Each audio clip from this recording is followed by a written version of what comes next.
হে everyone, আমি সোমা। তো আজকে আমি একটা স্কিন কেয়ার চ্যালেঞ্জ করছি, যেটা বেসিক্যালি হচ্ছে গ্লাস স্কিন কেয়ার চ্যালেঞ্জ। আমি অনেক ভিডিওসে দেখেছি, ইনস্টাগ্রাম ফেসবুক ভিডিওসে দেখেছি, ইউটিউব ভিডিওসে দেখেছি যে বাড়ির হোম রেমেডিস ইউজ করে গ্লাস স্কিন আর কি পাওয়া। সো মেন ইনগ্রিডিয়েন্টস যেটা হচ্ছে ভাত আমি নিয়ে নিয়েছি। এবার আমি ভাতটাকে ভালো করে পেস্ট করে নেব এবং তার সাথে আমি মিক্সড করব হচ্ছে গোলাপ জল, পরিমাণ মতো গোলাপ জল। 2 টেবিল স্পুন গোলাপ জল ইউজ করলেই হলো, এর বেশি আর গোলাপ জল ইউজ করার দরকার নেই।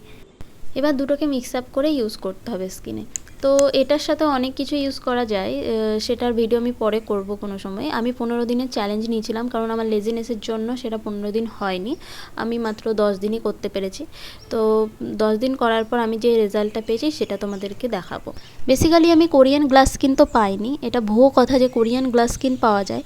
সেটার জন্য অনেক রেমেডিস ইউজ করতে হয়, অনেক স্কিন কেয়ার করতে হয়। তো 10 দিনের চ্যালেঞ্জে কোনোদিনও কোরিয়ান গ্লাস স্কিন পাওয়া যায় না, কিন্তু হ্যাঁ, আমি আমার স্কিনে একটা ভালো হালকা গ্লো পেয়েছি। আমার স্কিন অনুযায়ী আমি 10 দিন ব্যবহার করে যে গ্লোটা পাওয়ার দরকার সেইটুকুই পেয়েছি।